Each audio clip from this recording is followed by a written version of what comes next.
Go.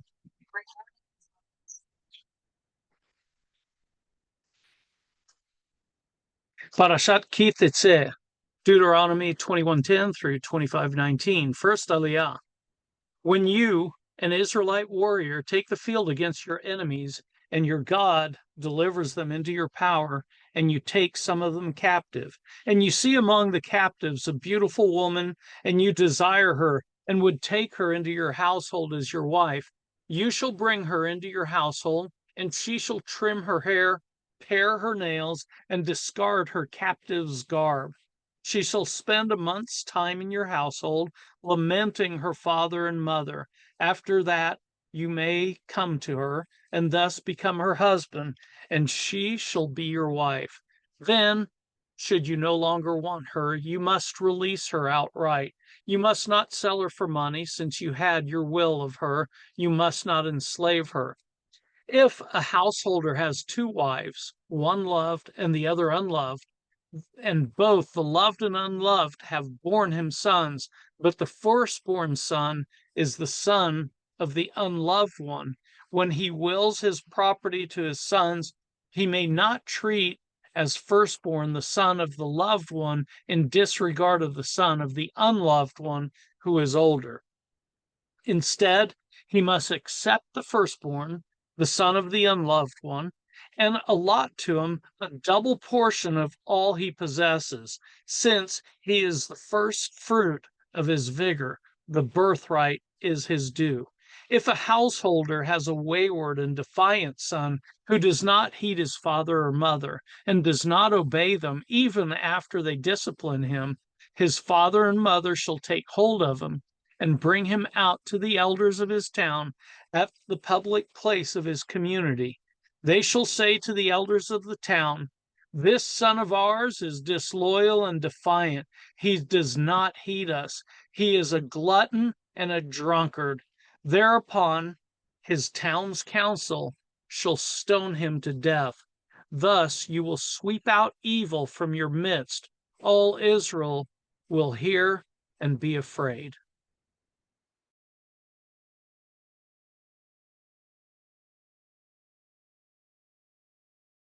Second Aliyah. If any party is guilty of a capital offense and is put to death, and you impale the body on a stake, you must not let the corpse remain on the stake overnight, but must bury in the same day. For an impaled body is an affront to God. You shall not defy the land that your God is giving you to possess. If you see your fellow Israeli's ox or sheep gone astray, do not ignore it. You must take it back to your peer. If your fellow Israelite does not live near you, or you do not know who the owner is, you shall bring it home, and it shall remain with you until your peer claims it. Then you shall give it back.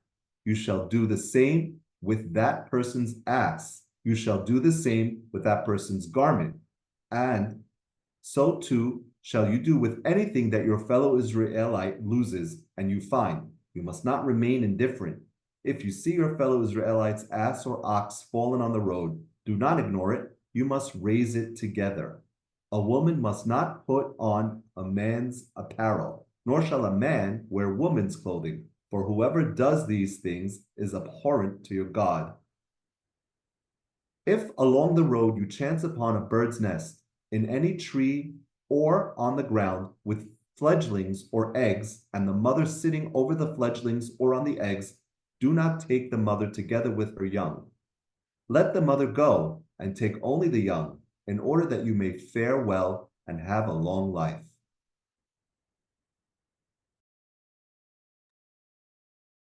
Third Aliyah. When you build a new house, you shall make a parapet for your roof, so that you do not bring blood guilt on your house if anyone shall fall from it. You shall not sow your vineyard with a second kind of seed, else the crop from the seed you have sown and the yield of the vineyard may not be used. You shall not plow with an ox and an ass together. You shall not wear clothing combining wool and linen. You shall make tassels on the four corners of the garment with which you cover yourself.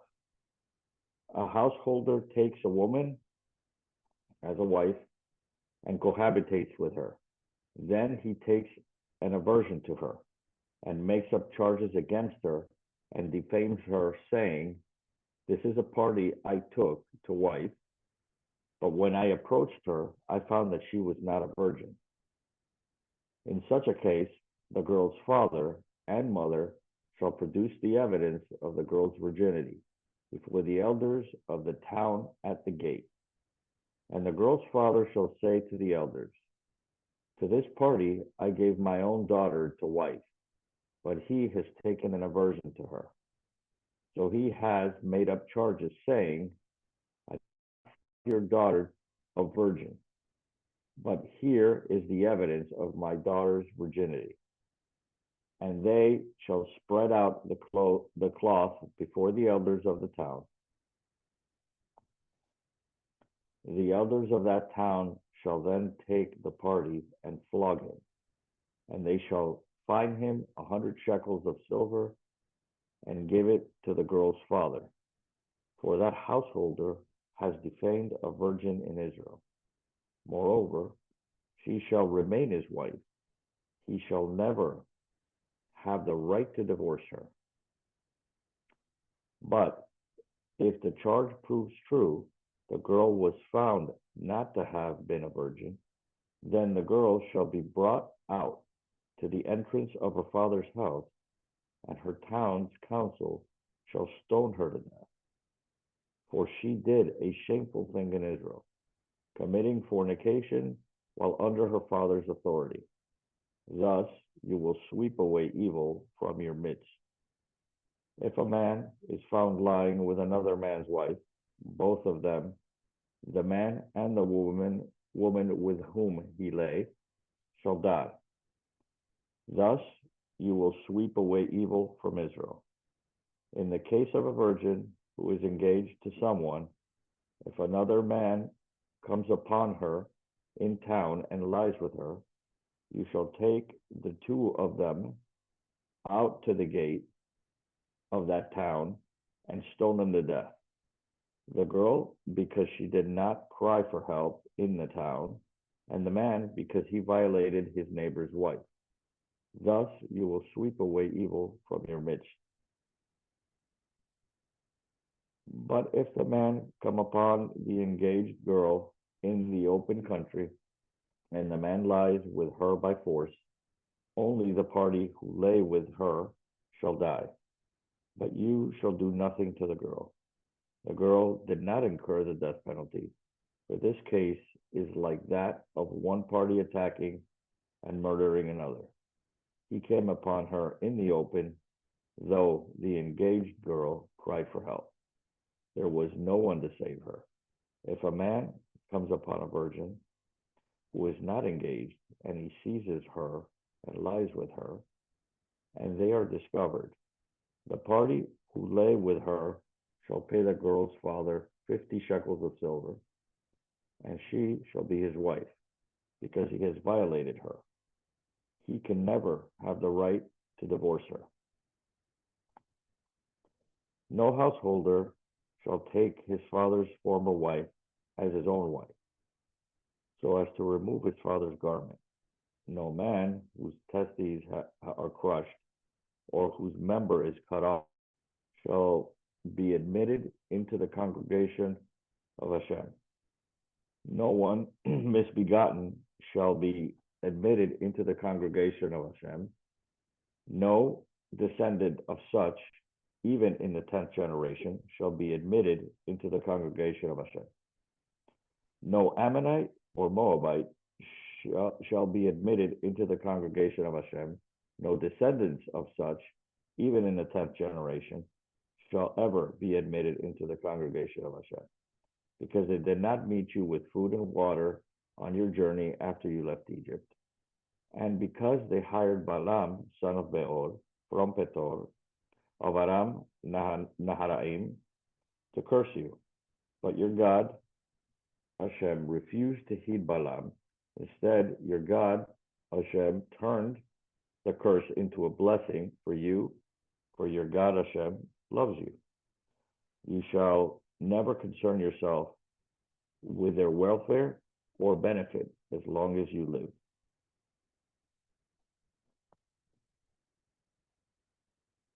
Fourth Aliyah, you shall not abhor an Edomite, for such is your kin. You shall not abhor an Egyptian, for you are a stranger in that land. Children born to them may be admitted into the congregation of Hashem in the third generation. When you men go out as a troop against your enemies, be on your guard against anything untoward. If anyone among you has been rendered impure by a nocturnal emission, he must leave the camp, and he must not re-enter the camp. Toward evening he shall bathe in water, and at sundown he may re-enter the camp. Further, there shall be an area for you outside the camp, where you may relieve yourself. With your gear you shall have a spike, and when you have squatted you shall dig a hole with it and cover up your excrement. Since your God Hashem moves about in your camp to protect you and to deliver your enemies to you, let your camp be holy. Let God not find anything unseemly among you and turn away from you. You shall not turn over to the master a slave who seeks refuge with you from that master. Such individuals shall live with you in any place they may choose among the settlements in your midst. Wherever they please, you must not ill-treat them. No Israelite woman shall be a prostitute, nor shall any Israelite man be a prostitute. You shall not bring the fee of a whore or the pay of a dog into the house of your God Hashem in fulfillment of any vow, for both are abhorrent to your God Hashem. You shall not deduct interest from loans to your fellow Israelites, whether in money or food or anything else that can be deducted as interest. But you may deduct interest from loans to foreigners. Do not deduct interest from loans to your fellow Israelites, so that your God Hashem may bless you in all your undertakings in the land that you are about to enter and possess. When you make a vow to your God Hashem, do not put off fulfilling it, for your God Hashem will require it of you, and you will have incurred guilt. Whereas you incur no guilt if you refrain from vowing. You must fulfill what has crossed your lips and perform what you have voluntarily vowed to your God Hashem, having made the promise with your own mouth. Fifth Aliyah. When you enter a fellow Israelite's vineyard, you may eat as many grapes as you want, until you are full, but you must not put any in your vessel. When you enter a fellow Israelite's field of standing grain, you may pluck ears with your hand, but you must not put a sickle to your neighbor's grain. A man takes a woman into his household as his wife and becomes her husband. She fails to please him because he finds something obnoxious about her, and he writes her a bill of divorcement, hands it to her, and sends her away from his house. She leaves his household and becomes the wife of another man. Then this latter man rejects her, writes her a bill of divorcement, hands it to her, and sends her away from his household. Or the man dies who had last taken her as his wife.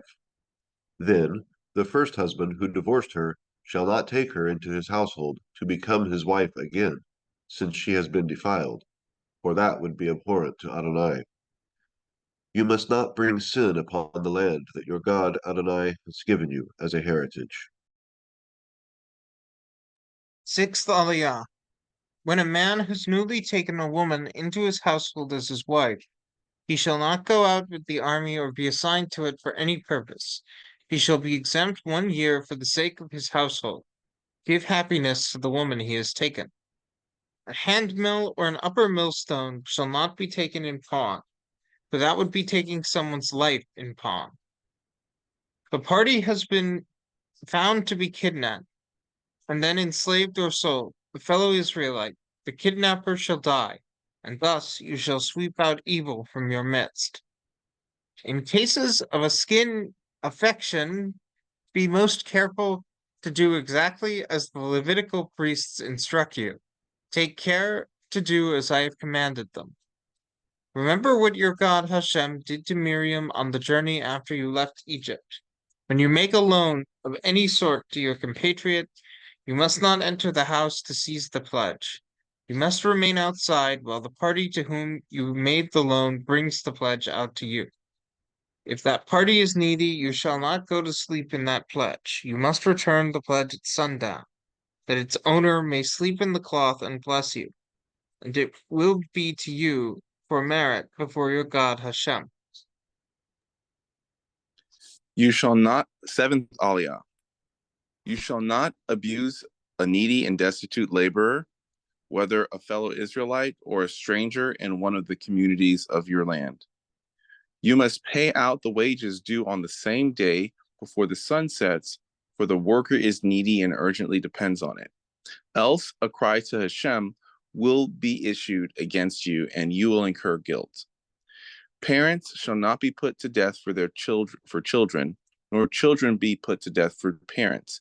They shall be put to death only for their own crime. You shall not subvert the rights of the stranger or the fatherless. You shall not take a widow's garment and pawn. Remember that you are a slave in Egypt, and that your God Hashem redeemed you from there. Therefore, do I enjoin you to observe this commandment.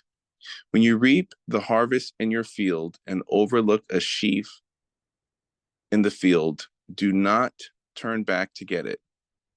It shall go to the stranger, the fatherless, and the widow, in order that your God Hashem may bless you in all your undertakings. When you beat down the fruit of your olive trees, do not go over them again. That shall go to the stranger, the fatherless, and the widow. When you gather the grapes of your vineyards, do not pick it over again.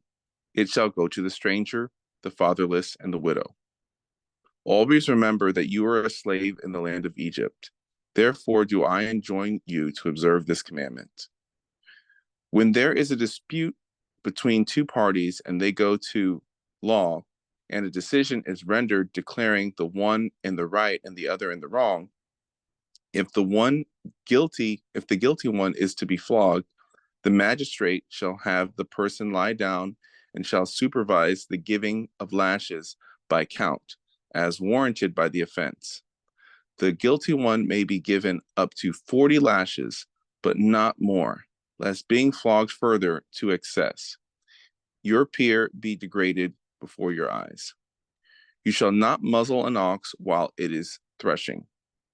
When brothers dwell together and one of them dies and leaves no offspring, the wife of the deceased shall not become that of another party outside of the family. Her husband's brother shall unite with her. He shall take her as his wife and perform the levir's duty. The first child that she bears shall be accounted to the dead brother, that his name may not be blotted out in Israel. But if that party does not want to take his brother's widow to wife, his brother's widow shall appear before the elders in the gate and declare, my husband's brother refuses to establish a name in Israel for his brother. He will not perform the duty of a levir. The elders of his town shall then summon him and talk to him, if he insists, saying, I do not want to take her. His brother's widow shall go up to him in the presence of the elders, pull the sandal off his foot, spit in his face, and make this declaration. Thus shall be done to the man who will not build up his brother's house. And he shall go in Israel by the name of the family of the unsandaled one. If two parties are fighting, one man with another, and the wife of one comes up to save her husband from his antagonist, and puts out her hand and seizes him by his genitals, you shall cut off her hand, show no pity. You shall not have in your pouch alternate weights, larger and smaller.